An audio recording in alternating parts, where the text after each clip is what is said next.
എന്നോട് വലിയൊരു ഇംഗ്ലീഷിനെ കുറിച്ച് നീ ഒരു ടെൻഷനും വേണ്ട. ഒന്നാമത്തെ ചോദ്യം വായിക്കുക, 3 മാർക്കിന്റെ ഒരു ചോദ്യമാണത്. ചോദ്യക്കടലാസ് തിരിച്ചു വെക്കുന്നു, 2 ചോദ്യങ്ങൾ അവസാനത്തെ അത് നല്ല വൃത്തിയായി എഴുതുന്നു. ഞാൻ ചോദിച്ചു, 5 മാർക്കിന്റെ എസ്സേ ആണ്, എന്നാ ചെയ്യേണ്ടേ? അവൻ പറഞ്ഞു, ഒരു പകുതിക്ക് തൊട്ട് താഴോട്ട് പിടിക്കുക. ഇപ്പൊ രണ്ടാമത്തെ എസ്സേക്ക് എന്നാ ചെയ്യൂടാ? ആ ചോദ്യക്കടലാസ് തിരിച്ചു വെച്ചിട്ട് താഴേന്ന് മുകളിലേക്ക് അടുത്ത എസ്സേയോട് എസ്സേ. ഞാൻ കൈ കൊടുത്തിട്ട് പറഞ്ഞു, കൺഗ്രാജുലേഷൻ, ഈ ഐഡിയ ആദ്യം തന്നെ പറയുവാണ് ഞാൻ എവിടെയെങ്കിലും നല്ല നിലയ്ക്ക് എത്തിയേനെ. എനിക്ക് ഭയങ്കര ഒരു സന്തോഷം. ഇംഗ്ലീഷ് എഴുതി ഞാൻ ഒരു എഴുത്തെഴുതും.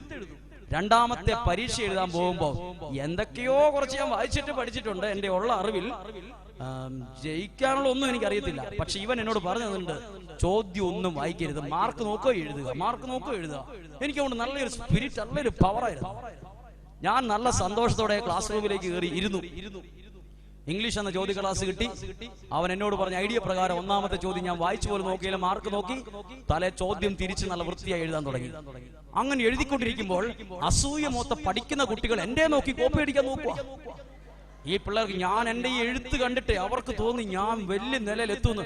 അവരെന്നെ നോക്കി എഴുതാൻ നോക്കുക, എന്റെ നോക്കി. അപ്പൊ ഞാൻ മറച്ചു പിടിച്ചു. എന്റെ നോക്കി എഴുതിയിട്ട് അവൻ നല്ല നിലയിൽ എത്തേണ്ട സാധ്യത ഇല്ലാത്തത് കൊണ്ട് ഞാനത് മറച്ചു പിടിച്ചു. ഞാനും മറച്ചു പിടിച്ചു. അവർക്ക് മാത്രമല്ലല്ലോ മറച്ചു പിടിക്കാനുള്ള അധികാരമുള്ളത്, നമ്മളും മറച്ചു വെച്ചു. എഴുതി എന്നിട്ട് ഒരു 3-4 പേപ്പർ എഴുതിയിട്ട് എനിക്ക് മിച്ചം ഇനി എഴുതാനുണ്ട്. എല്ലാത്തിനും ഇഷ്ടം പോലെ എഴുതിയിട്ട് സാറിനോട് പറഞ്ഞു, എനിക്കൊരു പ്രത്യേകതയുണ്ട്. എന്നെ അറിയുന്ന സാറുമാര്, ഞാൻ പരീക്ഷ ഫീസ് കൊടുക്കുന്ന ആളാണേലും ഈ അവസാനം നൂലിട്ട് പോകുന്നൊരു പതിവുണ്ട്. എന്താ നൂല്? എന്നെ മാത്രം, എന്റെ മുഖം സാറുമാര് കാണുമ്പോൾ നൂല് ഇങ്ങനെ വെച്ചിട്ട് നൂല് തിരിച്ചിടും. 10 പൈസ വിലയില്ലാത്ത നൂല് എനിക്ക് തരികയല്ല. പിന്നെ 10ാം ക്ലാസ്സിന്റെ ലാസ്റ്റ് പരീക്ഷയ്ക്ക് ഞാൻ ഇനി എന്തായാലും പരീക്ഷ എഴുതി നല്ല ഭാവിയൊന്നും ഇല്ലാത്ത ഞാൻ ലാസ്റ്റ് എഴുതുമല്ലേ, എന്തായാലും സാറിനോട് നൂല് വെക്കാൻ പറഞ്ഞു. നൂല് വെച്ച് കെട്ടി ഞാൻ തന്നെ ഒന്ന് പിടിച്ചു നോക്കി. ഒരു നല്ല കനത്തിൽ എഴുതി. എഴുതാൻ പറ്റിയുള്ള സന്തോഷത്തിൽ പേപ്പർ സമർപ്പിച്ച് ഞാൻ ചോദ്യക്കടലാസൊക്കെ എനിക്ക് ഭയങ്കര ഒരു റാങ്ക് കിട്ടിയ ഒരു സന്തോഷമായിരുന്നു. ഒരെണ്ണം ശരിയില്ല കേട്ടോ, ഫുൾ ചോദ്യമാണ്. ചോദ്യത്തിന് ചോദ്യമാണ് ഉത്തരം. ഞാൻ അങ്ങനെ വീട്ടിലേക്ക് പോകുമ്പോൾ എനിക്കൊരു പതിവുണ്ടായിരുന്നു. ഞാൻ ഈ ചോദ്യക്കടലാസൊക്കെ വായിച്ചോണ്ടാ പോകുന്നത്. അറിയാവുന്ന പോലെ വായിച്ച് ഞാൻ എന്റെ വീട്ടിലേക്ക് ഇങ്ങനെ പോയപ്പോ പെട്ടെന്ന് ഞാൻ നിന്നു. എനിക്ക് ഇച്ചിരി അറിയാവുന്ന ഉത്തരമുള്ള ഒരു ചോദ്യം വന്നിട്ടുണ്ടായിരുന്നു. പക്ഷെ ഈ തിരുമണ്ടം പറഞ്ഞു, ചോദ്യം വായിക്കണ്ട, നീ ഓരോന്നിന്റെ മാർക്ക് നോക്കി എഴുതാൻ പറഞ്ഞിട്ട് ഞാൻ എല്ലാത്തിനും ചോദ്യം എഴുതി വെച്ചിരിക്കുന്നു, ഒരിക്കലും ജയിക്കത്തില്ല. ഞാൻ ആ ചോദ്യക്കടലാസ് കൊണ്ട് ചുരുട്ടിപ്പറിച്ച് വീട്ടിലിരുത്തി. വീട്ടിൽ കൊണ്ട് ഞാനിങ്ങനെ ടെൻഷൻ അടിച്ച് റിസൾട്ടിന് വേണ്ടി കാത്തിരിക്കുക. ഒരിക്കലും ജയിക്കത്തില്ല, ഒരിക്കലും എന്ന് പറഞ്ഞാൽ ഒരു കാരണവശാലും. എന്നാൽ എനിക്ക് ജയിക്കണമെന്ന് ഭയങ്കര ആഗ്രഹമുണ്ട്. ഞാൻ കുറെ പ്രാർത്ഥിക്കുകയും ചെയ്തതാ. അപ്പൊ ഞാൻ വീണ്ടും പ്രാർത്ഥിക്കാൻ തുടങ്ങി. വിദ്യാഭ്യാസ മന്ത്രിക്ക് വേണ്ടി ഞാൻ പ്രാർത്ഥിച്ചു. വിദ്യാഭ്യാസ മന്ത്രിക്ക് വേണ്ടി ഒരു കുട്ടികളും പ്രാർത്ഥിച്ചിട്ടില്ല ഇന്ന് വരെ. ഞാൻ പ്രാർത്ഥിച്ചത് ഇങ്ങനെയാണ്, ദൈവമേ ഈ വർഷം മോഡറേഷൻ ഗാനം ഉണ്ടായി എന്തെങ്കിലും എഴുതിയവർക്ക് കാമാർക്ക് അരമാർക്ക് കൊടുക്കുന്ന ഒരു പതിവ് ഉണ്ടാകണേ ദൈവമേ. അങ്ങനെ ഒരു പതിവ് പണ്ടുണ്ടായിരുന്നു. എന്തെങ്കിലും എഴുതിയവർക്ക് ഒരു കാമാർക്കൊക്കെ കൊടുത്ത് ജയിപ്പിക്കും, കുറെ പേരൊക്കെ ജയിപ്പിക്കും. എന്തായാലും ഞാൻ ദൈവമേ മോഡറേഷൻ കിട്ടണേ. ആ വർഷം മോഡറേഷനൊക്കെ വന്ന് എന്തെങ്കിലും എഴുതിയവർക്ക് കാമാർക്കും അരമാർക്കും കൊടുക്കണം എന്നൊക്കെ എന്നോട് കൂട്ടുകാർ പറഞ്ഞു. എടാ സംഭവം മോഡറേഷൻ ഉണ്ട്. ഞാൻ ഉടനെ ചുരുട്ടിപ്പറിച്ച ചോദ്യക്കടലാസ് എടുത്ത് നോക്കി.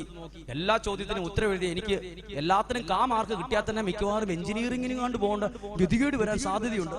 എല്ലാത്തിനും മാർക്ക് കിട്ടിയാൽ തന്നെ എനിക്ക് ഭയങ്കര മാർക്കായിരിക്കും. അതുകൊണ്ട് ഞാൻ ദൈവത്തോട് പറഞ്ഞു, അത്രയും മാർക്കൊന്നും വേണ്ട കർത്താവേ, കുറച്ചോ ഇച്ചിരി മതി, കഷ്ടി മതി, കൂടുതലേ വേണ്ട. എന്തായാലും രണ്ടാമത്തെ പരീക്ഷ എഴുതി, റിസൾട്ട് വന്നു. രണ്ടാമതും തോക്കണമെന്നാ പലരുടെ അഭിപ്രായം. നിന്റെ മുഖത്ത് നോക്കിയിട്ട് എനിക്ക് തോന്നുന്നു. ദൈവത്തിന്റെ കൃപയാലും പരിശുദ്ധ സിംഹാസനത്തിന്റെ മനോഗുണത്താലും രണ്ടാമത് കഷ്ടി ഞാൻ ജയിച്ചു, സമാധാനമായി. അങ്ങനെ രണ്ടാമത് ജയിച്ച് ഞാൻ വേദപാഠം പഠിക്കുന്ന ദേവാലയം, എന്റെ ഇടവക പള്ളിയിൽ അച്ഛന്മാർ വരുന്നുണ്ട് ഇങ്ങനെ പിള്ളേരെ സെമിനാരി ചേർക്കാൻ. ഞാനും എഴുതി കൊടുത്തിട്ട് എവിടുന്നും മറുപടി വരാത്തോട്ട് ഞാൻ വീട്ടിൽ വന്ന് പറഞ്ഞു, അമ്മ ആരും സെമിനാരി എന്നെ എടുക്കുന്നില്ല. അപ്പൊ എന്റെ അമ്മ എവിടുന്നോ പഠിച്ചിട്ട് പറയുക, ഒന്ന് തോറ്റ് രണ്ടാമത് കഷ്ടി ജയിച്ചവരെ എവിടെ എടുക്കുകയാണ്. അതെനിക്കൊരു പുതിയ അറിവായിരുന്നു.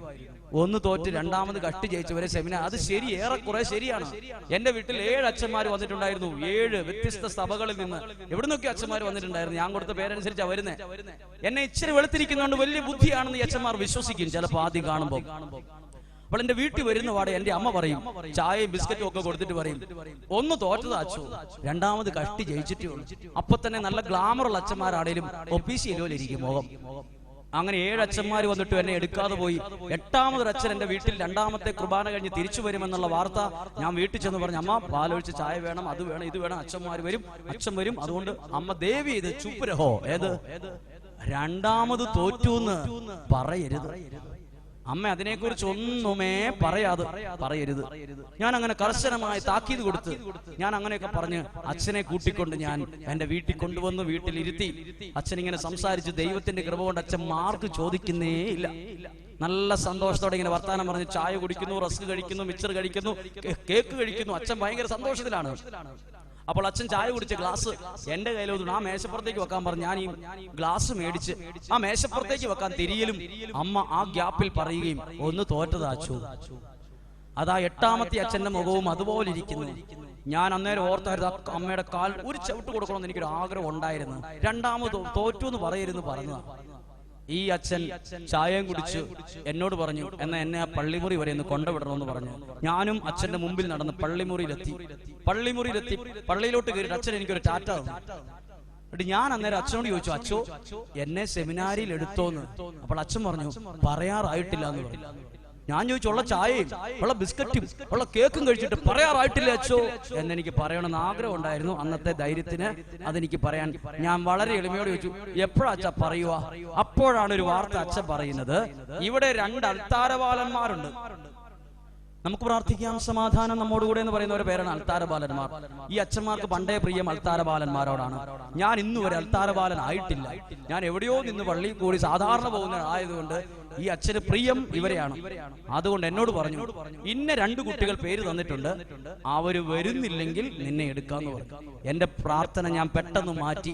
അവർ 2 പേരും വരാതിരിക്കാനുള്ള പ്രാർത്ഥന ഞാൻ പ്രാർത്ഥിക്കാൻ തുടങ്ങി. ദൈവമേ, എന്റേതല്ലാത്ത മറ്റ് 2 ദൈവവിളികളും വേറെ എങ്ങോട്ടേലും തിരിച്ചുവിട്. എന്നെ കട്ടിച്ചെടുക്കാൻ തീരുമാനമെടുത്ത ഒരച്ഛനുണ്ട്, അതുകൊണ്ട് എന്നെ രക്ഷിക്കണം. എന്തായാലും എന്നെ ആ സെമിനാരിയിൽ എടുക്കാൻ തീരുമാനിച്ചപ്പോൾ എനിക്ക് ഭയങ്കര സന്തോഷമായി. ഞാൻ വിചാരിച്ചു സെമിനാരിയിൽ സുഖമായിരിക്കും എന്നാണ് ഞാൻ വിചാരിച്ചത്. സെമിനാരിയിൽ ചെന്ന് ഭക്ഷണമുണ്ട്, എല്ലാം ഉണ്ട്. പക്ഷേ ഇംഗ്ലീഷ് എന്ന വിഷയം 2ാമത് പ്രസവിച്ച് 8 കുഞ്ഞുങ്ങളാണ് ഉണ്ടായത്. ആദ്യം 10ാം ക്ലാസ്സിൽ പഠിക്കുമ്പോൾ 1 പ്രസവിച്ചുള്ള ഒരു കൊച്ചേ ഉണ്ടായുള്ളൂ. 2ാമത് അങ്ങ് പ്രസവിച്ചിട്ട് 8:30 തൊട്ട് 4 മണി വരെ ഇംഗ്ലീഷ്. ദൈവത്തിന്റെ കൃപയാൽ കണക്ക് ഇല്ല, ഇംഗ്ലീഷ് തന്നെ. എന്നോട് അച്ഛൻ ഇച്ചിരി പൊക്കക്കറവുള്ള ആളായതുകൊണ്ട് എന്നോട് പറഞ്ഞു, മുന്നിൽ ഇരുന്നോളാൻ പറഞ്ഞു. 1ാം ക്ലാസ് തൊട്ട് എനിക്ക് ഭാഗ്യമില്ലാതെ പോയൊരു കാര്യമാണ് മുന്നിലിരിക്കാൻ. വളരെ സന്തോഷത്തോടെ ഞാൻ മുന്നിലിരുന്നു. അച്ഛനെ മുന്നിൽ ഇരുത്തില്ലോ. ഒരാഴ്ച കഴിഞ്ഞപ്പോൾ അച്ഛൻ എഴുന്നേക്കടോ പോയിരിക്കടോ പുറകെന്ന് പറഞ്ഞു. അങ്ങനെ പെട്ടെന്ന് എനിക്ക് സ്ഥാനക്കയറ്റം കിട്ടി. ഏറ്റവും പുറകിലെത്തിപ്പെട്ടു. എന്നെ പോലെ തന്നെ പഠിക്കാത്ത ഒരുത്തിന് അവിടെ എനിക്ക് കൂട്ടായി. അവൻ 3 മാസം കൊണ്ട് പഠിക്കാൻ പറ്റാതെ വിട്ടുപോയി. ഞാൻ മാത്രം ഒറ്റപ്പെട്ടു പോയി. അങ്ങനെ പരീക്ഷയിൽ അവിടെയും തോക്കാൻ തുടങ്ങിയപ്പോൾ അച്ഛൻ പറഞ്ഞു, തോക്കുന്നവരാണെങ്കിൽ മുന്നോട്ട് പോകാൻ ബുദ്ധിമുട്ടാണ്. എന്റെ വീട്ടിൽ വിളിച്ചു പറഞ്ഞു, ആകെ പ്രശ്നമായി. ഞാൻ അങ്ങനെ കള്ളത്തരത്തിൽ ഒരു കത്തെഴുതി, വീട്ടിലേക്ക് ഒരു കത്തെഴുതി, അമ്മ നമ്മൾ വിചാരിക്കുന്ന പോലെ ഒന്നുമല്ല സെമിനാരി, ഭക്ഷണം ഉണ്ടെന്നേ ഉള്ളൂ, ഇംഗ്ലീഷ് കാരണം മടുത്തിരിക്കുക, അതുകൊണ്ട് ഞാൻ വേറെ എന്തെങ്കിലും പഠിച്ചോളാം. കള്ളത്തരത്തിൽ അച്ഛനെ കാണിക്കാതെ ഞാൻ ഒരു കത്തെഴുതി പോസ്റ്റ് ഓഫീസിൽ കൊണ്ടിട്ടു. തിരിച്ചു വന്നപ്പോൾ അതിന്റെ മറുപടി റെക്ടറച്ചന്റെ കയ്യിലാണ് കിട്ടിയത്. റെക്ടറച്ചൻ ചോദിച്ചു, ഞാൻ അറിയാതെ കത്തയച്ചു, സെമിനാരി ചില നിയമങ്ങളും നൂലാമാലകളുണ്ട്, നമ്മൾ കത്തയച്ചാൽ ഒട്ടിച്ചു വിടാൻ പറ്റിയത്. റെക്ടറച്ചന് കൊടുത്ത് റെക്ടറച്ചൻ വായിച്ചിട്ട് അത് ഒട്ടിച്ചു വിടത്തുള്ളൂ, ഭയങ്കര പ്രശ്നമാണ്. ഞാനിത് അച്ഛൻ അറിയാതെ അയച്ച കത്താണ്.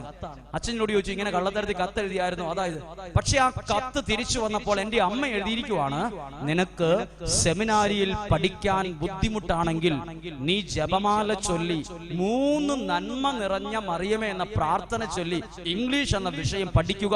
പരിശുദ്ധ അമ്മ അങ്ങനെ നീ പ്രാർത്ഥിക്കുമ്പോൾ ഇംഗ്ലീഷ് വായിച്ചിട്ട് മനസ്സിലാകാത്ത വിഷയം പഠിക്കാൻ ദൈവം നിനക്ക് ശക്തി തരുമെന്ന് പറഞ്ഞു. ഞാൻ അന്നു മുതൽ ഈ പ്രാർത്ഥന ചൊല്ലി പഠിക്കാൻ തുടങ്ങി. അങ്ങനെ പഠിക്കാൻ തുടങ്ങി. ഞാൻ പരീക്ഷയ്ക്ക് ജയിക്കാൻ തുടങ്ങി. ജയിച്ചപ്പോൾ റെക്ടറച്ചൻ മുറിയിൽ വിളിച്ചിട്ട് ചോദിച്ചു, ഞാൻ പഠിപ്പിച്ചിട്ട് മനസ്സിലാവാത്തത് ഇപ്പോൾ നിനക്ക് എങ്ങനെയാ മനസ്സിലായി എന്ന് ചോദിച്ചു. അന്ന് എന്റെ മനസ്സിലൊരു ഉത്തരം ഉണ്ടായിരുന്നു, ഞാൻ ഈ പ്രാർത്ഥന ഇങ്ങനെ ചെല്ലിയ പിന്നെയാണ്. പക്ഷെ അന്നത്തെ പേടി കൊണ്ട് ഞാൻ പറഞ്ഞില്ല. പക്ഷെ എനിക്ക് ഒരു ഉത്തരം കിട്ടി. എന്റെ ഉള്ള ബുദ്ധി വായിക്കുമ്പോഴും പ്രാർത്ഥിച്ചിട്ട് പഠിക്കാൻ തുടങ്ങുമ്പോൾ പ്രകാശിക്കുന്നതായും വായിക്കുന്നതും മനസ്സിലാവുന്നതും എനിക്കങ്ങ് തോന്നാൻ തുടങ്ങി. അങ്ങനെ ഞാൻ 2ാം വർഷത്തിലേക്ക് സെമിനാരിയിൽ പ്രവേശിച്ചു. സെമിനാരി 2ാം വർഷം പഠിപ്പിക്കുന്നത് ഇംഗ്ലീഷ് എന്ന വിഷയത്തിൽ ബിരുദാനന്തര ബിരുദം എടുത്തിട്ടുള്ള ഒരച്ഛനാണ്. ഭയങ്കര ശിക്ഷണമാണ് ഇംഗ്ലീഷ് പഠിച്ചില്ലെങ്കിൽ. അങ്ങനെ ഇരിക്കുമ്പോൾ പഠിക്കാതിരിക്കുന്ന ആ സാഹചര്യത്തിൽ എന്റെ അമ്മയും എന്റെ കുടുംബക്കാരും കൂടെ സെമിനാരിയിൽ എന്നെ കാണാൻ വന്നു. എന്റെ ഒരു കൂട്ടുകാരൻ ഓടി വന്നു പറഞ്ഞു, എടാ നിന്റെ അമ്മയും ചാച്ചനും അമ്മയും കുടുംബക്കാരും കാർ പോർച്ച് നിൽക്കുന്നു, റെക്ടറേച്ചർ പോയി പറയാൻ പറഞ്ഞു. ഞാൻ ഓടിപ്പോയി റെക്ടറേച്ചറോട് പറഞ്ഞു, അച്ഛാ എന്റെ അമ്മ ഒക്കെ കാണാൻ വന്നിട്ടുണ്ട്. അച്ഛൻ ഉടനെ ഒരു ചൂരൽ ഇങ്ങോട്ട് എടുത്തു. അച്ഛൻ കേട്ടത് പാകിസ്ഥാൻകാർ യുദ്ധത്തിന് വന്നെന്നാണ്. യുദ്ധമാണെന്നാ വിചാരിച്ചു. ഒരു വടി എടുത്തു. ഞാൻ വിചാരിച്ചു അമ്മ വന്നു എന്ന് പറഞ്ഞാൽ എന്തിനാവോ വടിയെടുത്തിട്ട് മുന്നേ വന്ന് സെമിനാരിയുടെ വരാന്തയിൽ സെമിനാരി വിദ്യാർത്ഥികൾക്ക് വേണ്ടി വെള്ളം കുടിക്കാൻ ഒരു മൺകലത്തിൽ വെള്ളം വെച്ചിട്ടുണ്ട്. അതിന്റെ പുറത്ത് ഒരു പ്ലാസ്റ്റിക്കിന്റെ കപ്പുണ്ട്, അതിലാ വെള്ളം കോരി കുടിക്കുന്നത്. ആ കലത്തിന്റെ അവിടെ പോയി നിന്നു. അപ്പോൾ എന്റെ അമ്മയും എന്റെ ബന്ധുക്കളും കൂടെ ഇവിടെ വന്നു.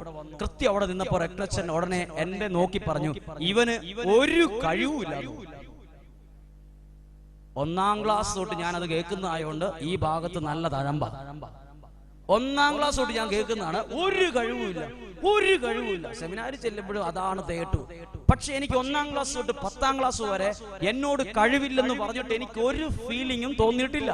പക്ഷെ സെമിനാരിയിൽ വന്ന് എന്റെ അമ്മയോട് ഇത് കഴിവില്ലെന്ന് എന്റെ ബന്ധുക്കളുടെ മുമ്പിൽ പറഞ്ഞതും എന്റെ അമ്മ പെട്ടെന്ന് അങ്ങ് കരയലും അതെന്റെ ശംഖ് പൊടിഞ്ഞു പോകുന്ന പോലെ തോന്നി. പെട്ടെന്ന് ഞാൻ എന്റെ മനസ്സങ്ങ് തകർന്നു പോയി. എന്റെ അമ്മ സെമിനാരി വന്നിട്ട് അച്ഛന്റെ മുമ്പിൽ കരഞ്ഞല്ലോ എന്നുള്ളൊരു ദുഃഖം വന്ന് ഞാനങ്ങ് പെട്ടെന്ന് തകർന്നു പോയപ്പോ ഞാൻ വിചാരിച്ചു, ദൈവമേ നീ എന്തുകൊണ്ടാ എനിക്കൊരു കഴിവും തരാഞ്ഞേന്ന് ഞാൻ ചോദിച്ചു. നീ എല്ലാവർക്കും കഴിവ് കൊടുത്തിട്ടുണ്ട്. സെമിനാരിയിൽ എന്റെ കൂടെയുള്ള എല്ലാ കുട്ടികൾക്കും ഓരോ കഴിവുണ്ട്. എഴുതാൻ കഴിവുള്ളവർ, പാടാൻ കഴിവുള്ളവർ, വായിക്കാൻ കഴിവുള്ളവർ, ഒരുപാട് കഴിവുള്ളവരുണ്ട്. എനിക്ക് മാത്രം ഒരു കഴിവ് തന്നില്ലല്ലോ എന്ന് എന്റെ മനസ്സിൽ ഞാൻ ഓർത്തു. സെമിനാരിയിൽ നിന്ന് അച്ഛൻ അങ്ങോട്ട് പോയി കാപ്പി കുടിച്ച് എന്റെ കുടുംബക്കാരെല്ലാം സെമിനാരിയിൽ നിന്ന് പോയപ്പോഴും എന്റെ അമ്മ എന്നോട് ചോദിച്ചില്ല, എന്നാ പഠിക്കാത്തത് ചോദിച്ചില്ല. ഞാൻ വിചാരിച്ചു എന്നെ ഈ വർഷം തന്നെ സെമിനാരിയിൽ നിന്ന് പായ്ക്കാക്കുന്നു. എന്റെ ഉള്ളിനുള്ളിൽ ഒരു ആഗ്രഹം ഉണ്ടായിരുന്നു, സെമിനാരിയിൽ നിൽക്കരുത്, പോണം. ഇങ്ങനെ ഒരു അവസ്ഥയിൽ മുന്നോട്ട് പോകാൻ പറ്റത്തില്ല. ഒരു സമ്മാനം പോലും എനിക്ക് കിട്ടുന്നില്ല, ഒരു മൈക്രോബർ പോലും സമ്മാനം കിട്ടുന്നില്ല. എന്റെ കൂട്ടുകാർക്കൊക്കെ എന്തെങ്കിലും കഴിവിന്റെ ഓട്ടത്തിനോ ചാട്ടത്തിനോ എന്തെങ്കിലുമൊക്കെ സമ്മാനമുണ്ട്. ഞാൻ അന്ന് എന്റെ ഉള്ളിന്റെ ഉള്ളിൽ എനിക്ക് അറിയാവുന്നത് പോലെ ഞാൻ പ്രാർത്ഥിക്കുമ്പോ ഇങ്ങനെ പ്രാർത്ഥിച്ചു, ദൈവമേ എനിക്ക് എന്തെങ്കിലും ഒരു നല്ല കഴിവ് തരണം. ഞാൻ അങ്ങനെ പ്രാർത്ഥിച്ചു. എനിക്ക് അന്ന് അങ്ങനെ അറിയത്തുള്ളായിരുന്നുള്ളൂ. ഞാൻ ഫ്രീ ടൈം കിട്ടുമ്പോഴെല്ലാം ബാത്റൂമിന്റെ പുറകിലും മാവിന്റെ പുറകിലും ഏതെങ്കിലും ഒറ്റപ്പെട്ട സ്ഥലത്ത് പോയി ഞാൻ എന്തൊക്കെയോ പ്രാർത്ഥിക്കുക, എനിക്ക് എന്തെങ്കിലും ഒരു കഴിവ് തരണേന്ന് പ്രാർത്ഥിക്കാൻ തുടങ്ങി. അങ്ങനെ പ്രാർത്ഥിക്കാൻ തുടങ്ങി. എന്റെ അമ്മ സെമിനാരിയിൽ നിന്ന് കരഞ്ഞുകൊണ്ട് പോയതും അതിനുശേഷം 5.5 വർഷങ്ങൾക്ക് ശേഷം ഞാൻ ഈ വെള്ള ലോഹയിടുന്ന ധ്യാനത്തിൽ പങ്കെടുക്കുന്നതിന് മുമ്പ് 15 ദിവസത്തെ അവധിക്ക് വീട്ടിൽ വന്ന് നിൽക്കുമ്പോൾ ഞാൻ എന്റെ അമ്മയോട് പറയുവാണ്, അമ്മ എനിക്ക് ബാംഗ്ലൂർ തിയോളജി പഠിക്കാൻ പോകണം. അപ്പോൾ എന്റെ അമ്മ ചോദിച്ചു, എന്തിനാ ബാംഗ്ലൂർ പോണേ? അപ്പൊ ഞാൻ പറഞ്ഞു, ബാംഗ്ലൂർ ഒരു ധ്യാന കേന്ദ്രമുണ്ട്, അവിടെ നിന്നോണ്ട് എനിക്ക് പഠിക്കണം. അപ്പോൾ എന്തിനാ ധ്യാന കേന്ദ്രത്തിൽ പോയി നിൽക്കുന്നതെന്ന് ചോദിച്ചപ്പോൾ ഞാൻ പറഞ്ഞു, എനിക്ക് ഒരു ധ്യാന കേന്ദ്രത്തിൽ നിന്ന് ഈ ധ്യാനിപ്പിക്കണമെന്ന് എനിക്ക് ദൈവവചനം പറയാനുള്ള ഭയങ്കര ഒരു ആഗ്രഹം. അതുകൊണ്ട് ഞാൻ ദൈവവചനം ഇങ്ങനെ വായിക്കുമായിരുന്നു. അപ്പോൾ അതിന്റെ കൂട്ടുകാർ ചോദിക്കടാ, നിനക്ക് വേറെ ഒന്നും വായിക്കാനില്ലേ, ബൈബിൾ മാത്രമേ നീ വായിക്കുള്ളൂ?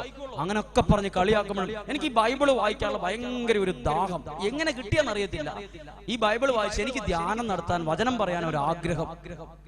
അപ്പൊ ഞാൻ എന്റെ അമ്മയോട് പറയുവാണ്, എനിക്ക് ബാംഗ്ലൂർ പോകണം.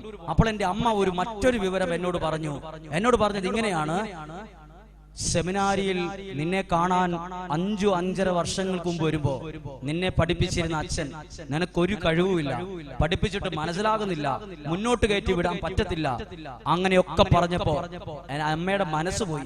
അന്നു മുതൽ എനിക്ക് വേണ്ടി ചൊവ്വ വെള്ളി ദിവസങ്ങളിൽ ഒരു നേരം എടുത്ത് എന്റെ അമ്മ കൊന്ത ചൊല്ലി പ്രാർത്ഥിക്കുക.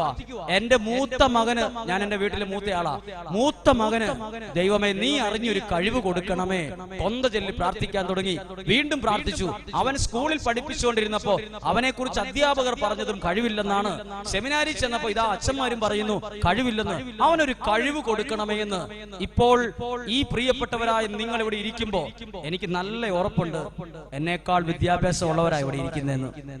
എനിക്ക് നല്ല ഉറപ്പുണ്ട്. ഞാൻ ദൈവവചനം പറയുമ്പോൾ എനിക്കറിയാം ഇവിടെ ഇരിക്കുന്ന അച്ഛനും ഇവിടെ ഇരിക്കുന്ന വൈദികർക്കും ഇവിടെയുള്ളവർക്കൊക്കെ എന്നേക്കാൾ എഡ്യൂക്കേഷൻ ക്വാളിറ്റിയും കഴിവുള്ളവരാണെന്ന്. എന്റെ പേരെഴുതിയിട്ട് അപ്പുറത്തൊരു ഫുൾ സ്റ്റോപ്പ് ഇടാനുള്ള യോഗ്യത എനിക്കുള്ളൂ. പേരെഴുതിയിട്ട് ഫുൾ സ്റ്റോപ്പ്, അവിടെ MHD PhD PG degree doctorate ഒന്നും ഇടാനില്ല. അതിന്റെ പുറകുവശത്ത് ഇടാനില്ല, മുൻവശത്ത് ഇടാനൊന്നുമില്ല. എന്നേക്കാൾ നല്ല പഠിപ്പുള്ളവരും ഇംഗ്ലീഷ് ജ്ഞാനമുള്ളവരും ഇവിടെ ഇരിപ്പുണ്ടെന്ന് എനിക്കറിയാം. നിങ്ങളുടെ മുമ്പിൽ നിൽക്കാൻ മാത്രമുള്ള യോഗ്യതയൊന്നും എനിക്കില്ല. അൾത്താരയിൽ നമുക്ക് പ്രാർത്ഥിക്കാം, സമാധാനം എന്ന് പറയുന്നത് അൾത്താര ബാലൻ പോലും ആകാത്ത എനിക്ക് എങ്ങനെയായി കഴിവ് കിട്ടുന്നത്? ആ കഴിവ് കിട്ടാനുള്ള ഒരു അടിസ്ഥാന യോഗ്യത എപ്പോഴൊക്കെയോ ഞാൻ അറിഞ്ഞോ അറിയാതെയോ ചൊല്ലിക്കൂട്ടിയ ഈ പ്രാർത്ഥനയുടെ ബലമാണ് നിങ്ങളിപ്പോൾ ദൈവവചനം പ്രഘോഷിക്കുന്ന ഒരു കഴിവായി നിങ്ങൾ കാണുന്നത്. എന്റെ കൂട്ടത്തിൽ സെമിനാരിയിൽ പഠിച്ച 19 പേരും എന്നേക്കാൾ കഴിവുള്ളവരായിരുന്നു. എന്റെ കൂട്ടുകാർ തന്നെ എന്നോട് പറയുമായിരുന്നു, എടാ നീ സെമിനാരിയിൽ നിന്ന് പോ, നിനക്ക് ഒരു കഴിവില്ല, നീ പോടാ, വേറെന്തെങ്കിലും ഹോട്ടൽ മാനേജ്മെന്റ് പഠിക്ക്, നീ വേറെന്തെങ്കിലും വയറിങ്ങോ പ്ലംബിങ്ങോ പഠിക്ക്, നീ പോ. അന്നേരം എന്റെ ഉള്ളിന്റെ ഉള്ളിൽ ആഗ്രഹം, സെമിനാരിൽ നിൽക്കണം. ആഗ്രഹം ഉള്ളപ്പോൾ ഒരു കഴിവുമില്ലാത്ത എനിക്ക് എന്തെങ്കിലും ഒരു കഴിവിലേക്ക് എന്നെ ദൈവം എത്തിച്ചത് ആരുടെയും സ്വാധീനം കൊണ്ടല്ല, എന്റെ പുസ്തകം വായിച്ചുള്ള അറിവ് കൊണ്ടല്ല, ഈ പ്രാർത്ഥന കൊണ്ട് മാത്രമാണ്. പറഞ്ഞേ ഹല്ലേലൂയ, ഉറക്കെ പറഞ്ഞേ ഹല്ലേലൂയ. അതുകൊണ്ട് ഞാൻ അനുഭവിച്ചൊരു കാര്യം പറയാം. എന്റെ ബന്ധുക്കൾ വരെ ഞാൻ വൈദികനായതിനു ശേഷം പോലും എന്റെ സ്വന്തക്കാരുടെ കല്യാണത്തിന് പോലും വിളിക്കത്തില്ലായിരുന്നു. കല്യാണത്തിന് വിളിക്കത്തില്ല.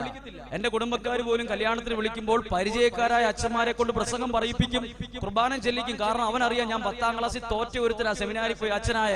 അവന് പ്രസംഗം പറയാനോ അറിയത്തില്ല, പാടാനോ അറിയത്തില്ല. നിങ്ങൾക്കറിയാമോ, ഞാനൊരു പാട്ടുകാരനല്ലെങ്കിലും എനിക്ക് ഇത്രയെങ്കിലും ഒക്കെ കുർബാനയ്ക്ക് പാടാൻ കഴിയുന്നതും ഈ ശബ്ദം എനിക്ക് കിട്ടിയതും ഇപ്പോൾ മൈക്കിലൂടെ ദൈവവചനം പറയാൻ കഴിയുന്നതും എന്റെ കഴിവല്ല. എന്റെ കഴിവ് എനിക്ക് ദൈവം പ്രാർത്ഥനയിലൂടെ തന്ന, അതും ജപമാലയിലൂടെ പ്രാർത്ഥിച്ചു കിട്ടിയ ഒരു കഴിവാണ്. നിങ്ങൾ കണ്ടതും കേട്ടതും അതിന് ഞാൻ പൂർണ്ണമായും ദൈവത്തെ മഹത്വപ്പെടുത്തുന്നു. പറഞ്ഞേ ഹല്ലേലൂയ. അതുകൊണ്ട് ഞാൻ പുസ്തകം വായിച്ച ഒരു അറിവല്ല പറഞ്ഞേ, ഈ പ്രാർത്ഥന ഏതു വ്യക്തിയെയും കഴിവുള്ളവനാക്കും, കഴിവുള്ളവളാക്കും. ഈ പ്രാർത്ഥന മുടങ്ങരുത്. ഈ പ്രാർത്ഥന അറിയാവുന്നതുപോലെ നടക്കുമ്പോഴും എടുക്കുമ്പോഴും ഒക്കെ നമ്മുടെ ഉള്ളിന്റെ ഉള്ളിൽ മതി. ഇതെല്ലാവരെയും കാണിക്കാൻ വേണ്ടി ജപമാലയും പെറുക്കി ഇങ്ങനെ ചെല്ലുന്ന എനിക്ക് ഇഷ്ടമല്ല. ഞാൻ അങ്ങനെ ചെല്ലാറില്ല. എല്ലാവരെയും കാണിക്കും. ഞാനൊരു ഭക്തനായിട്ട് എനിക്ക് അഭിനയിക്കാൻ ഇഷ്ടമല്ല. ഞാൻ അങ്ങനെ ചെയ്യാറില്ല. ഞാൻ അങ്ങനെ ചെയ്യാറില്ലാത്തതുകൊണ്ട് ചെയ്യരുതെന്നല്ല. പ്രിയപ്പെട്ട, ഞാൻ എന്റെ ഉള്ളിന്റെ ഉള്ളിൽ പ്രാർത്ഥിക്കും, പരിശുദ്ധ അമ്മേ ഒരു 10 നന്മ നിറഞ്ഞ മറിയുമ്പോൾ ചെല്ലി ഞാൻ കാഴ്ചവെക്കും. ആ പ്രാർത്ഥന, ഈ ജപമാല പ്രാർത്ഥന എന്റെ ജീവിതത്തിന്റെ സ്ഥിതി മാറ്റിയത്. പറഞ്ഞേ ഹല്ലേലൂയ, അവർക്ക് പറഞ്ഞേ ഹല്ലേലൂയ. ജപമാല പ്രാർത്ഥനയ്ക്ക് ശക്തിയുണ്ട്. ഒരു കാര്യം കൂടെ പറയട്ടെ. ഞാൻ വൈദികനായതിനു ശേഷം എന്റെ കൂടെയുള്ള ഒരു അച്ഛൻ പറഞ്ഞു, ഒരു പള്ളിയിൽ ഞാൻ ധ്യാനം എടുത്തിട്ടുണ്ട്, വരണമെന്ന്. ഞാൻ ആദ്യം എടുത്ത വായിലെ പറഞ്ഞു, ആ വരാ അച്ഛാന്ന് പറഞ്ഞു. ഞാൻ പിന്നീട് അറിഞ്ഞ് എന്നെ കണക്ക് പഠിപ്പിച്ച ടീച്ചർ ആ ഇടവകയിലാണ്. ഞാൻ പറഞ്ഞു, അച്ചോ ഞാൻ വരാന്ന് പറഞ്ഞല്ലോ, ഞാൻ വരികയല്ല. ഞാൻ പറഞ്ഞു വരികയല്ല. അച്ഛൻ പറഞ്ഞു, ഞാൻ പറഞ്ഞു എന്നെ കണക്ക് പഠിപ്പിച്ച ടീച്ചറായ ഇടവകയിലാണ് അച്ഛൻ, ഞാൻ വരാൻ ശരിയാവത്തില്ല. എനിക്ക് ആ ടീച്ചറുടെ മുഖത്ത് നോക്കും, എനിക്ക് പ്രസംഗം ശരിയാവത്തില്ല. ആ ടീച്ചറാണെങ്കിൽ അടിയോടടി, അതിനിപ്പോഴും എന്റെ മനസ്സിൽ കിടക്കുക. അതുകൊണ്ട് ഞാൻ പറഞ്ഞു, അച്ഛൻ വേറെ ഏതെങ്കിലും അച്ഛൻ. അപ്പൊ എന്നോട് അച്ഛൻ പറഞ്ഞു, നീ വന്നാ മതി, പ്രസംഗം ഒന്നും വരണം, നീ കുർബാന ചൊല്ലി തന്നാ മതി എന്ന് പറഞ്ഞു. 4 ദിവസത്തെ ധ്യാനം, കുർബാന. കുർബാന ചെല്ലുമ്പോൾ കണ്ണടച്ചോണ്ട് ചെല്ലിയാ പോരെ, ടീച്ചർ ഉണ്ടെങ്കിലും ഇല്ലെങ്കിലും നമുക്ക് പ്രശ്നമില്ലല്ലോ. കുർബാന ചെല്ലാൻ ഒരു ദിവസം കുർബാന ചൊല്ലി, ഞാൻ അങ്ങനെ അത് മാത്രം ചെയ്തു. 2ാമത്തെ ദിവസം അച്ഛൻ കുർബാന ചൊല്ലി, ഞാൻ സൈഡിൽ നിന്ന് അച്ഛൻ ആ കുർബാന കുപ്പായിട്ട് കുർബാന കഴിഞ്ഞ് ഇറങ്ങിപ്പോയപ്പോൾ എന്റെ കയ്യെ പിടിച്ച് പറയാം, ഒരു അരമണിക്കൂർ അങ്ങ് പ്രസംഗിച്ചോളാൻ. ഞാൻ അച്ഛന്റെ പുറകെ പോയി ചോദിച്ചു, അച്ഛൻ ഞാൻ ഒരുങ്ങിയിട്ടില്ല, ഞാൻ എന്നാ പറയണ്ടേ, ഒന്ന് പറ, എനിക്ക് അർജന്റ് ആയിട്ടുണ്ട്. എന്നെ നിർബന്ധിച്ച് അച്ഛൻ അൾത്താരെ കയറ്റി ഒരു വാക്ക് എനിക്ക് പറയാൻ ഒരു കടലാസ് കഷ്ണം പോലും എന്റെ അടുത്തില്ല. ഞാൻ ആദ്യം നോക്കിയത് സ്ത്രീകളുടെ വശത്തേക്ക്, കണക്ക് പഠിച്ച ടീച്ചർ എവിടെ. ഒറ്റ നോട്ടത്തിൽ ആ ടീച്ചറുടെ മുഖമില്ല. എനിക്കൊരു ആശ്വാസമായി. ഞാൻ 10-20 മിനിറ്റ് വചനമൊക്കെ പറഞ്ഞു, പ്രാർത്ഥിച്ചു. അച്ഛനുടനെ അടുത്ത് ഭാഗം പാട്ട് പഠിപ്പിച്ച് കയറി. ഞാൻ ഇറങ്ങി പള്ളിമുറിയിൽ വികാരിച്ചിട്ട് വർത്താനം ഇങ്ങനെ പറഞ്ഞുകൊണ്ടിരിക്കുമ്പോണ്ട് കണക്ക് പഠിപ്പിച്ച ടീച്ചർ ആൾക്കാരുടെ ഇടയിൽ കൂടെ വേഗം എൻ്റെ അടുത്തേക്ക് വരുന്നു. ഞാൻ പെട്ടെന്ന് കൈ പുറകെ കെട്ടി. ഇന്നാൾ അടിയോടടിയായിരുന്നു, ഇനിയും പിടിച്ചടിച്ചാലോ എന്ന് പേടിച്ച് ഞാൻ കൈ പുറകെ കെട്ടി ഇങ്ങനെ നിൽക്കുകയാണ്. ആ ടീച്ചർ അവിടെ ഉണ്ടായിരുന്നു എന്ന് ഞാൻ ചോദിച്ചു. ആ ഉണ്ടായിരുന്നു. ഞാൻ നിന്റെ പ്രസംഗമൊക്കെ കേട്ടു എന്നുകൊണ്ട് എന്റെ മുഖത്തേക്ക് നോക്കിയിട്ട് എന്റെ 2 കൈയും പിടിച്ച് പേടിച്ച് ഞാൻ പുറകെ കെട്ടിയിരിക്കുക, 2 കൈയും. ടീച്ചർ ഇതിങ്ങനെ ബലമായി പിടിച്ച്, ടീച്ചർ അത് ഏകദേശം ഈ പൊസിഷനിൽ ടീച്ചറുടെ മുഖത്തേക്ക് കൊണ്ടുവച്ചു. എന്തായാലും ഇങ്ങനെ കൊണ്ടേ വെച്ച് കുറച്ചു നേരം ബലമായി പിടിച്ചു. ഞാനിങ്ങനെ മനസ്സിൽ ഈ ടീച്ചർ എന്തിനാ എന്നെ അടിച്ച കയ്യിൽ ടീച്ചർ എന്തിനാ ഉമ്മ വച്ചത്? ഞാൻ ടീച്ചർ കുറച്ച് കഴിഞ്ഞ് കൈയെടുത്ത് ടീച്ചറിനോട് ചോദിച്ചു, എങ്ങനെയാ നീ ഇങ്ങനെ ആയെന്ന് എന്നോട് ചോദിച്ചു. ടീച്ചർക്കറിയാം എന്നെ പൂർണ്ണമായിട്ടറിയാം. അങ്ങനെ ഞാൻ ആ ടീച്ചറോട് പറയാം, ടീച്ചറെ പ്രാർത്ഥിച്ച് ദൈവം തന്നൊരു അനുഗ്രഹം. ആ ടീച്ചർ എന്നോട് എന്നെ അത്ഭുതപ്പെടുത്തിയത്, എന്നെ അടിച്ച കയ്യിൽ ടീച്ചർ ഒരു ഉമ്മ തന്നു. അപ്പൊ ടീച്ചർ പറഞ്ഞു, നമ്മുടെ ക്ലാസ്സിൽ നീ ഓർക്കുന്നുണ്ടോ ഇന്ന കുട്ടീനെ? ഞാൻ പേര് പറഞ്ഞപ്പോ ഓർത്തു. അന്ന് ടീച്ചർ ഈ കണക്ക് കുറിച്ച് ടീച്ചർ പറയുക, നിന്റെ ക്ലാസ്സിൽ പഠിച്ചുകൊണ്ടിരുന്ന ഈ കുട്ടിയെ നീ ഓർക്കുന്നുണ്ടോ? അവൻ ഏറ്റവും മിടുക്കനായിരുന്നു, നല്ല കൈയക്ഷരം ഉണ്ടായിരുന്നു. ഇന്ന കുട്ടിയുടെ നീ ഓർക്കുന്നുണ്ടോ? ഞാൻ പറഞ്ഞു ഓർക്കുന്നുണ്ട്. അവനിപ്പോ എവിടെയാ ടീച്ചർ എന്ന് ചോദിച്ചു പറയാണ്, അവൻ ഒരു ജോലിയും കിട്ടിയില്ല, അവൻ വീട്ടിലെ റബ്ബർ വെട്ടി നിൽക്കുവാന്ന് പറഞ്ഞപ്പോ ഞാൻ ഏറ്റവും പുറകിൽ കിടന്ന എന്നെ ഇവിടെ എത്തിച്ചു. അന്ന് ഏറ്റവും മുമ്പിലുണ്ടായിരുന്ന ഒരാള് സാധാരണ പോലെ ഒരു കഴിവില്ലാത്തവനെ വീട്ടിൽ നിൽക്കുന്നു. ഒരു മനുഷ്യനെ ഉയർത്തുന്നത് മാർക്കല്ല, കഴിവല്ല, എഡ്യൂക്കേഷൻ അല്ല, ഉയർത്തുന്നത് ദൈവത്തിന്റെ അനുഗ്രഹമാണ്, പരിശുദ്ധ അമ്മയുടെ സാന്നിധ്യമാണ്.